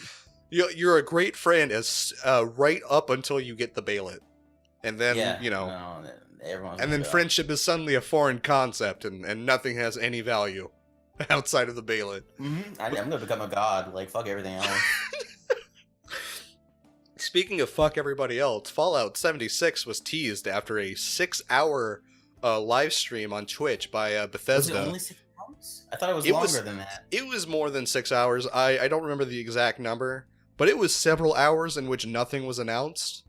And then they announced Fallout. Well, then they teased Fallout 76, and all we know is that it takes place in a vault, Vault 76, in which it was a vault that was mentioned in Fallout 3 and 4, and basically the people of the vault were supposed to come out and like reclaim the world afterwards. it's probably just going to be a battle royale game or something. They've confirmed it's not going to be a battle royale. Oh, good. Then it has a chance to be something that isn't shit. But it's Bethesda, so I can only imagine it will be shit inevitably. Well, when is there? I think next Saturday, like exactly like a week from today, is their conference. It's either next week Saturday or next week Sunday when their E3 conference is. So we'll find out more about it then. Should we do like a podcast or because it's on Saturday? So should we do a podcast or something where we just watch the conferences? I mean, well, the conferences are every day from Sunday to Tuesday, or no, Saturday to Tuesday. Like, I could be wrong. I'm trying to remember. I think Ubisoft is Saturday. Sunday is Microsoft and Bethesda. No, but yeah, Bethesda's Sunday. That was it. Bethesda was Sunday after Microsoft, but Bethesda's was like 9 p.m. Then Monday is Sony and someone else. I think EA, but I didn't give a shit, so I was like, whatever. And then Tuesday is Nintendo. Okay. I could be completely wrong, but I at least for the big three, that's the days they were. Because it always goes Microsoft, Sony, Nintendo. But I'm pretty sure it was Ubisoft, only them on Sunday, and Bethesda after Microsoft on. Well, we can always double check that schedule and stuff. But I was asking, do you think we should do like a special thing, like where we watch some of the bigger conferences or conferences that we're looking forward to? I'd say like we just do it like next time we would have a podcast, because like I might not be free at that time. Someone else might. Yeah. I gotcha. So just we'll talk about it like off podcast later if we're gonna do it. Yeah. Okay. That works. So maybe not look forward to something like that. If you have any thoughts on that, you should email us at officialdadcast@gmail.com. Okay. Next thing. Kingdom Hearts 3. Games. These are the games that are confirmed for E3 that I thought we would be interested in. Like, now that I'm not interested in Kingdom Hearts 3, but we had a very lengthy discussion about that for like 2 different podcasts. So are we going to talk about it again? We're just going to go over the big E3 confirms real quick, and then we'll have our big discuss, which is like predictions on what we may or may not see. Oh boy, I had this talk with George before, but go for it. Okay, so Fallout 76, we already saw. Kingdom Hearts 3, the Sony Spider-Man game, Super Smash Bros. For the Switch, Last of Us Part 2, Beyond Good and Evil 2, The Ghost of Tsushima, which is a thing I hadn't even fucking heard of, and I'm so glad I did, because that trailer looked hype. They announced it at Paris Games Week last year. And that was the only thing that that's the only time they showed it in. Like, just that one time. I must have missed that. Assassin's Creed Odyssey. I almost read that as Mario for some reason. Anthem and Death Stranding. So Fallout 76. I think we'll see gameplay. Kingdom Hearts 3. I think hard confirm. I think we will get. It will be dropped at E3. I think it will be dropped and released at E3. I believe we'll get a release date at E3. We know we'll get a release date. They already said we get a release date. I'm just saying that is it. Like, we are gonna get a release date. Period. Because Spider-Man. I told you, man, they're gonna push super hard for like collector's editions and shit, and they want that pre-order money. They'll tell us way in advance so we can everyone can pre-order that and slap their fins together as they. This would be the perfect time. There's no competition right now. There's nothing. There's no competition. They will wait. Dude, but okay, waiting. See, but waiting though, waiting. I think waiting would be the bad move, because if you don't wait, what company is it making this again? I forget every once in a while. Square Enix. Yeah, Square Enix. Yeah. You're expecting a good move that would actually be a cool thing to happen. Look, man. Spider-Man 3. We're gonna get some gameplay. I think we'll get a release date. I think we'll get a release date with Spider-Man. We already have a release date. We do? When's it release? I think it's like September 9th. Like, they announced a release date a while ago. Fuck, September 9th. Let me check it out. I didn't hear about that. Okay, then we'll get like the big narrative show trailer or something. Smash Bros for the Switch. September 7th. Sorry. Oh, that's soon. Wow, I wasn't expecting that. I mean, they announced this game a year ago. Typically, games are announced, or they announced it at last E3. Typically, games come out within 12 months of them being shown. Typically, other times it's like, all right, maybe a year and a half max. I thought they showed this off like 2 years ago. What is going on? Nope. E3 2017 is when they announced Spider-Man for PS4. Oh fuck. Okay. Then I guess we'll get our big like narrative thing, and then the release date will be reminded. Super Smash Bros. Switch. Do you think we'll get any character reveals, or do you think we'll just get like No, okay. we'll get reveals. Do you think we'll get a release date? Maybe. All we know right now is it's 2018. We don't know the date. Okay. So yeah. How many starting characters? What are you talking about? How many starting characters do you think we'll have on the roster? Like, give me a number. They always start with everyone since Melee. Or What? since Brawl. Brawl gave you everyone at the beginning. Smash 4 gave you everyone at the beginning. Like, you don't have to unlock people. Like, Melee was the last time you had to unlock people. Wait, what? Oh, what? I could have sworn Brawl required I you... could be wrong. The only time No, I Brawl think... required you to unlock people. No. You had to unlock people in the story mode when you're doing just Subspace Emissary, but versus mode, you could just play everyone. What? Pretty sure that's wrong. I think. You want to check that? Yeah, let me kill time while I check that. Okay. Let's see. What's something I could talk about? Movies come out. We mentioned Annihilation. Annihilation's Blu-ray came out recently, so that's a super good movie. Watch it if you get the time. My Hero Academia considers to be strong. Go read the manga, because oh boy, is this season good, and next season's also gonna be fantastic. But you won't get a next season till probably summer or fall of next year, unless they become some massive bold. All right, hard confirm. This is coming from IGN's wiki guide on character unlocking for Smash Bros. Brawl. Smash Bros. Brawl gives you a total of 37 playable characters, but only 21, excluding Zero Suit, Samus, and Sheik, of them are available out of the box. This means you need to earn them. To unlock a character in Brawl, you will have to fulfill the requirements down below in the article. What were the requirements? Captain Falcon. There are 3 ways of unlocking Captain Falcon. Play 70 matches in Brawl mode, get Captain Falcon to join your party in Subspace Emissary, complete Classic mode in under 12 minutes, normal or higher, and then defeat Captain Falcon. Falco, play 50 matches, get Falco in Subspace Emissary. I believe you now. You don't need to go through all that. Yeah. All right, well, I'll admit there, I was super wrong. Like, I know with Smash 4, you just got everyone. I thought it was like that for a Brawl, but I'll admit I was wrong. Weird. Yeah, no, man. Yeah, unlockable characters. Do you think they'll go back to unlockable characters, or do you think they'll keep the Wii U thing? No. Okay. Well, how many characters do you think we're getting? Number. Give me a number. How many are even in at the end of 4? 60? Question mark. It's not that many. I think it is. I think it's 50, 40. I think it's 50. 50 is more believable to me than 60 characters. What? 58 in the Wii U version, 7 of which are downloaded. So almost 60.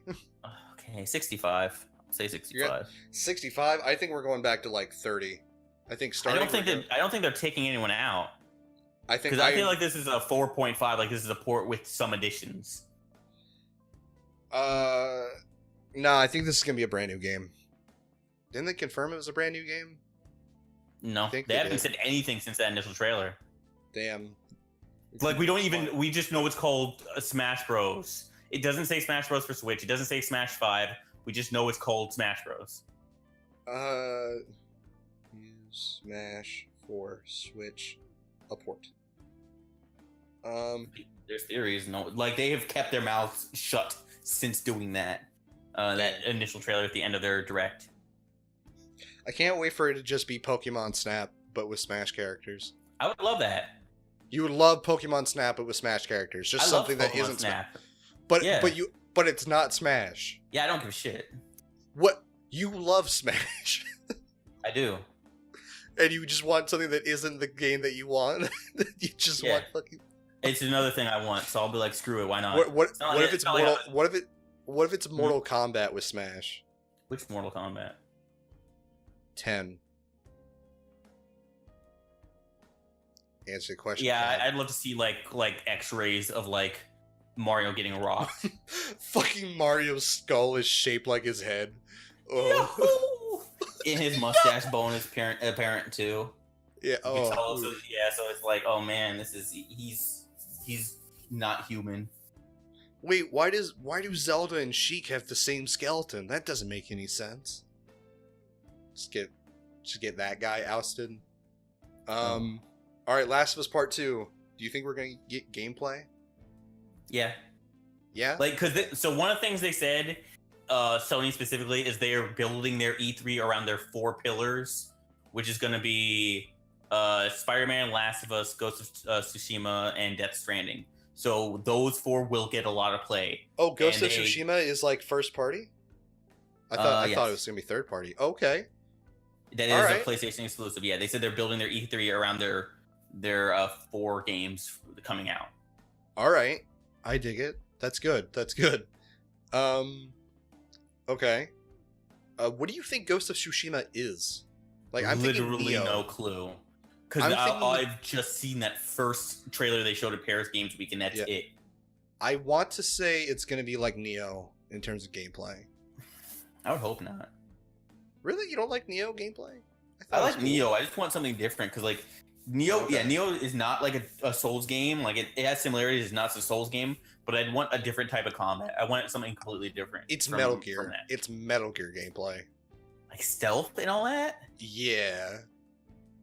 And you have ghost powers to, like, hide and stuff. Possess a sword and then kill people. I don't know. You're basically just Anubis from JoJo. Exactly. Oh yeah, that guy in the trailer doesn't exist. It's not him. He's not the main character. It's his sword that's the main character. That's why there's so much like focus on that one sword and everything. I saw that trailer months ago, man. I don't remember it, to be honest. Man, you can't say that. I posted links to that trailer in the docket. I know your ass saw it. Yeah, you post like that. I thought you were just wanted to talk about those, not like talk about the trailer in depth. Well, no, not talk about. Well, there's nothing to really talk about the trailer with in depth. We get samurai. Cool tone. It does have a cool tone. That tone is set very well. What was he talking about? Like he was talking just in general. Like the guy was narrating it, and then it led into a way of like, no, this is a person who's after conquest, like something like that. Yeah, I think what it's gonna seem like is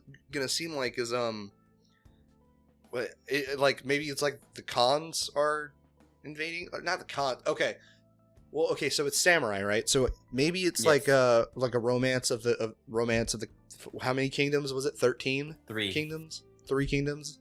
Maybe it's gonna be something like that. I don't know why I said the Khans because God damn. Yeah, when you said the Khans, I was like, you know what? Let me just let him believe that. Yeah, no, that didn't make sense. It's like, wait a second, Japan's an island. That doesn't make sense. Some sort. Okay, so I'm thinking invaders or romance of the 3 kingdoms or whatever. But yeah, that looked cool. Like tonally, it looked cool. I'll be honest, I don't give a fuck about Beyond Good and Evil 2. I didn't play the first game. I also did not play the first game, and then I found out it was Ubisoft making it, and I was like, it's gonna be another open world game just in the future. Oh, Cyberpunk's coming out, or there's gonna be a trailer confirmed at E3. Oh, really? Okay. The GameSpot article didn't include Cyberpunk, but that's awesome because Cyberpunk 2077, I think it's called. Yeah, man, I'll fucking Project Red is fucking sick. Well, to be more accurate, they did not specifically say it's coming. It's just they've been kind of talking a lot recently when they haven't been talking in a while. So it's like, we might have. Why would you only start talking like 4 months ago? It's almost as if you're trying to let people know you guys still exist right before a major gaming conference. Yeah, almost like that. Assassin's Creed Odyssey. We're definitely gonna okay, for Assassin's Creed Odyssey, we're gonna see a trailer that includes the shot that's from that tweet that Ubisoft posted, and that's about all I can sum up. Man, I don't remember the last time I cared about a Assassin's Creed. I don't think I've cared about it since the first one. Oh man, you didn't care about the last one, the Egypt one? No, because all right. So what happened is I played the first one, and this is when I was that was one of my first games for the 360. Because 360 was my first major, or not yeah, it was 360. It was one of my first purchases because I that was off of my first job. I was like, all right, awesome, and I knew trophies existed or achievements. I was like, man, I'm gonna do all this stuff. So I was going all my way doing all the stuff, and I had done so much, and then it was like, keep in mind I didn't have online. It was like, you got the red ring. So I was like, oh, god damn it. All right, let me send it in, whatever. Got it back. Or when I got some this couldn't be repaired. We sent you a new one. I was like, okay, cool. And then I went to play again. It was like data corrupted. I'm like, okay. Wait, this is the same Xbox story that you've told me about before? Like 3 times? This is the beginning of the Xbox story. I'm not going to go through the rest of them. But after that point, I was like, I'm done. I'm not playing this again. And then the games continued to come out, and someone talked to me about playing the second one again. I was like, all right. I started Assassin's Creed 2. That was fine. I ran into a bug that made me lose a lot of progress. And I was like, you know what? No, I'm done. I'm done. And I just did not pay attention to that. Keep in mind, this is me playing Assassin's Creed 2 shortly after that one where it was an American guy named Connor, I think, came out. Oh, that was Assassin's Creed 3. Yeah, so that's I came to Assassin's Creed 2 late in the game, but yeah, I just have not cared about the series since. So they can do whatever. I don't see myself ever playing another Assassin's Creed. Damn, unless David Cage writes for it. Because then I need to see. You need to see how it goes? I need to see how it goes. Okay. Alright. Well, I'm hoping Odyssey is going to be on level with the Egyptian one. I hope the Egypt one, I forget its name. Origins. I hope it's not.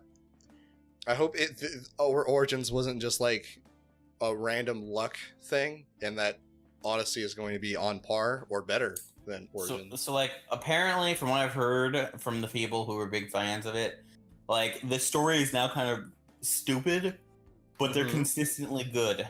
But here's the thing about Ubisoft games is they're mostly the same thing over and over again. Yes, I'm aware. I played Assassin's Creed 1, 2, 2-2, and 2-3. So. Did you play Assassin's Creed 2.8 Final Chapter Prologue? I did. I even got the DLC for that one because I wanted the true ending. That was locked behind the DLC. Yeah, I got that one. Oh boy, man, that always makes me think back. Asura's Wrath. Yeah. Mm-hmm. It's a first good ass true ending in my life. Got the first, basically, but not the last. I got cucked out of an actual game ending. Actual worst thing. Thanks, Capcom. Press B to offer your hand, and then you punch the god of all creation in the face. That was Bayonetta didn't make me pay extra to kill a god. But if Bayonetta did, you probably would. I love Bayonetta's great. Because Bayonetta had actual gameplay, unfortunately. Unlike Asura's Wrath. Oh. I liked Asura's Wrath though. I liked it a lot until that ending. I still hold it to this day that that fight on the moon with your old mentor was one of the best fights I've played in any game. Don't forget the other fight on the moon with Evil Ryu and fucking Akuma. Oh no, it was Oni. Oh, okay. I didn't know Evil Ryu was in there. Yeah, I knew Oni is in there, but yeah. So Akuma is Oni, but yeah, it was Oni. Well, yeah, but it's whatever. Yeah, Oni, and then you're fighting with Ryu, or you're fighting against Ryu, and then Oni shows up, and then you beat Oni, but then Ryu turns evil into Evil Ryu, and then you fight him, and it's weird. Why wasn't Asura in fucking Marvel vs. Capcom, dude? This is bullshit. I'm mad. Why am I mad about this now? You have no idea how long I've been asking that question. Because as much as I hate what they did with the ending, I love the just the game itself, like the narrative, like focused on it. It looked good. It did, and his design was awesome. His design's great, and he looks like he should be in a fighting game. Why was not Asura? He was he was even slightly in a fighting game because there was the Street Fighter 4 fighting mechanic in the game. Oh God! And here's a segue for you. Here's not only is a person who should have been in the game, but a character who will probably be showing up at E3, being Nero in DMC5 if that's gonna be at E3. Oh shit, dude! Wait, Nero.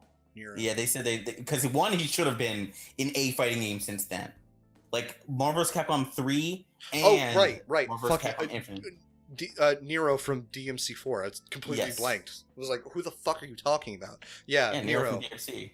I said DMC5. Like after that, I was like, Nero should have been a character who should have been in that. I completely didn't hear DMC5 because I was so focused on trying to remember who Nero was. I was like, wait, what? Oh, right. Yeah. Yes, DMC5. Yeah, DMC5 I'm hoping to see there. Because they supposedly they should have footage there. Supposedly. Anthem. Do you think Anthem will have gameplay that features actual in-game dialogue, or will be more fake voice acting? I hope more fake voice acting so they can continue to look phony. It would be funny, yes, if they continued to look phony. I don't care about Anthem. Not gonna lie, like it's just another EA game that could be something good if they don't throttle it with disgusting practices. Well, they can't really do it anymore since the Battlefield thing, or the battle. My friend, they will pump the brakes on loot boxes, but that doesn't mean they don't have to do egregious things with microtransactions. Oh, that's true. I forgot microtransactions existed. Fuck. All right. Because here's the thing. I don't mind microtransactions if they're priced well. I hate loot boxes. And the thing I hate more than loot boxes is what they did in Battlefield or Battlefront, where it's like it is pay to win. It's like literally the stuff you get in here will give you statistical advantages over the people. Like people were like, oh, what about loot? What about Overwatch? I mean, that's the least egregious of them, but it's still egregious because why can't I just straight up buy the costumes I want? Why can't I just buy in-game currency and then buy my costumes? Because that overrides the entire gameplay loop, which is you leveling up. We're not talking about this again. We are not talking about this again. What do you mean No, I'm not saying it's not egregious. I agree, it is very egregious.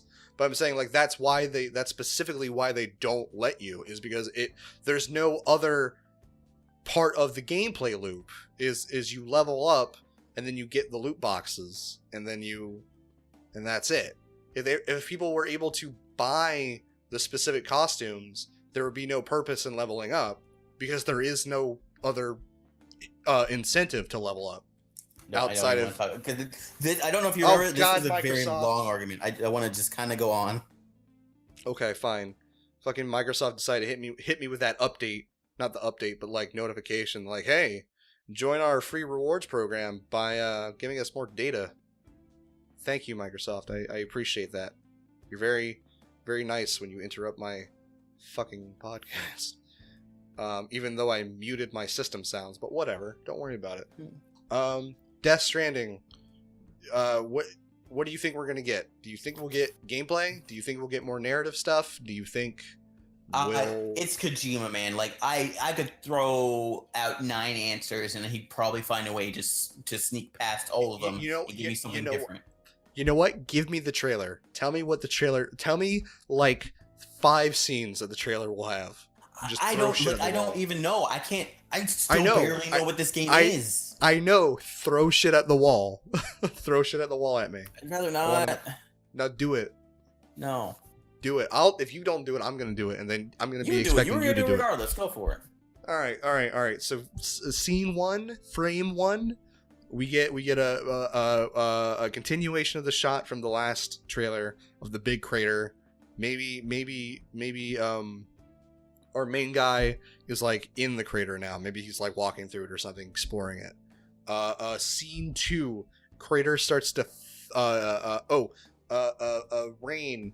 It's raining the black goo in the crater is like filling up with the black goo, and you gotta try and crawl out of the crater, and then when you fail to crawl out of the crater, and then you end up in the black goo, and then visions, and then you wake up, and it's like, oh, and you look at your hands, and they got like weird handprints on them, and then you look up, and there's Kojima right there with the baby, stark naked, asking you if you liked it, and then cut to black and just Death Stranding, and that's now, it. Here's the thing I have in response to what you said.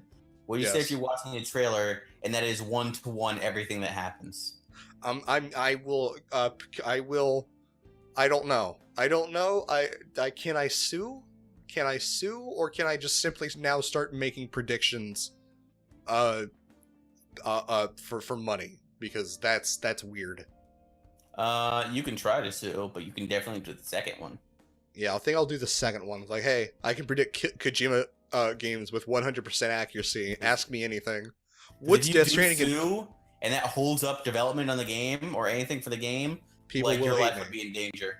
Yeah, my life would be in danger. I would just be like, what's Death Stranding gonna be about? It's like titties. And that'll be it. It'll just be about titties. It's all a metaphor for titties. Kojima's a tit man. I can tell. Because I can tell because I saw Quiet's design. And Quiet's design Sniper emphasizes. Wolf.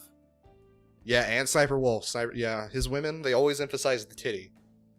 Except for Meryl. Meryl was a weird fuck up. That was a developer that was an ass man getting in the way of his narrative by introducing the ass staring mechanic into MGS1. People always trying to keep Kojima down. The man's just trying to live his dream. Who's People out here It's literally just Konami. It's Konami. Yeah, people. Well, you're right. It's Konami isn't Yeah. people. Konami is subhuman. Konami is basically Skynet. No, because Skynet at least had a purpose to what it was trying to do. Konami just seems out of weird spite. Konami, like, they're just being a middle finger to literally everything in existence. I want That's close enough to Konami's- Skynet. I want Konami to close down their old building, tear it down, and then rebuild a new one, and it's just in the shape of a middle finger, like a highly I detailed. thought you were middle gonna say finger. in the shape of a pachinko machine. I mean, no. That's where they'll keep the slaves in the giant pachinko machine. But no, their building will be a middle finger. And then they'll somehow, like, they'll build a monument far from the building, and the monument will just be Kojima's name. So, and it will be positioned in such a way in which the building is flipping off the name Kojima. Yeah, that's my predictions for Death Stranding. That's what we're gonna see. Do you think Kojima will get like a full orchestra dedicated just to him again? Probably. Yeah, probably. And has a lot of pull. Do you think Seth Kelly will be there and he'll be like really excited, even though he's not the host of this event? I would even no. No. No. Do you think we'll get to see more Also, of did you Norman say Reedus? Seth Kelly? What did you just say? Seth Killian, yeah, that's his name. Okay, that's I was Seth- thinking about Jeff Keighley for a second. I was like, what is he Yeah, going no. for? And I was like, oh wait, never mind. Yeah. Or do you think we'll get to see more Norman Reedus and his Norman fetus, or do you think we'll be stuck with just normal Norman Reedus? Normal Norman Reedus. Normal Norman Reedus? Okay. Alright, what do you think will be the big upset at E3 other than Death Stranding? Like the big upset, the E3 moment for this year. Other than Death Stranding. What do you think? So, because here's the thing. Outside of the things you mentioned here and a couple that I mentioned, like, I by and large stay away from this type of stuff around E3, so everything hits me brand new. I don't know what could be there that could be, like, really grabbing everyone's attention. Like, perfect example for me, the thing that stole the show last year was Dragon Ball FighterZ, and I knew, like, 1-2 days before E3, screenshots came out. Like, I didn't know about that until after I saw it. So the thing for me that I saw that like stole the show for me, I saw for the first time ever there. So I can't make that call. That's what I think will still show. As far as if I had to go based off the things that we have listed down and that, like, I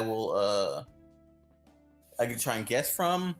I'm gonna say mainly because people who love it are savage about how much they love it. So I'm just gonna say Fallout because they're basically like, you saw that one thing I posted, right? Like I'm not gonna say his name, but the guy who's like, I don't care what anyone says about this game. Oh I don't yeah, care about this, yeah. I don't care about that. I will get this game. I will play this game. I will love this game Fuck because of that. guy.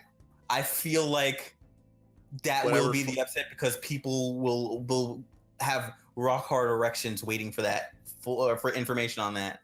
I think it's gonna be Kingdom Hearts 3. I think Kingdom Hearts 3 is gonna be our big moment because I think we're gonna get something big at E3 because it's been all building up for this. Like we've seen kind of the same environments this whole time. We've been seeing the same stuff. I think this E3 is when we're gonna get the big announcement, and that's gonna be that Kingdom Hearts 3 releases that day. Man, Kingdom Hearts is like fine and all, but I don't see it beating half of this stuff because like. I'm not gonna lie. I saw that trailer you guys were hype about, and I was like, "It's a fine trailer." I mean, I didn't feel as strongly as you guys did. I thought the wall run looked a little weird, but like wall run does look a little weird. But like, I was like, "All right, this is fine." I don't see something like that has been like it has been built up in a sense that we have just been waiting and waiting and waiting and waiting. Not like they've been showing us more and more. And it's been like Octopath Travelers. I feel it's built up. Like we're constantly getting information more and more, and it's looking better and better. Versus Kingdom Hearts was like, it's the Square Enix approach. They'll show you something now and show you something in 9 months, and then maybe in another 9 months. Like, all right, like people who like Kingdom Hearts will be hyped for it. People who already did not care much about Kingdom Hearts might not have anything to say. Versus like Spider-Man, where it's like there are some people who are skeptical on the game, and if you see enough good stuff in there, that will get you. Like what God of War did, where like people knew God of War existed, and if you didn't like the earlier games, you're like whatever. And then the trailer they showed at E3 of last year was a very good trailer, and that won a lot of people over. I feel like that's stronger for those type of games than for Kingdom Hearts. Okay, all right, I see what you mean. Fair. Okay, well if it's not Kingdom Hearts 3, I think the other potential big upset will be Last of Us Part 2. Because all we got was those 2 trailers and nothing else. It's like, I think this will maybe even Days Gone. I don't know. What the fuck is Days Gone again? What is zombie Days Gone? game? Oh, that's right. The one that got pushed back. Right. I forgot that existed. Okay. Maybe. We'll see. We'll see. Oh, and because everyone... No, wait. Also, the big one that everyone won't shut up about. I don't even care that much. I didn't play the one beforehand. Like, it's not going to be... I'm not saying it's going to be bad. I just don't care personally. But also, Red Dead Redemption 2.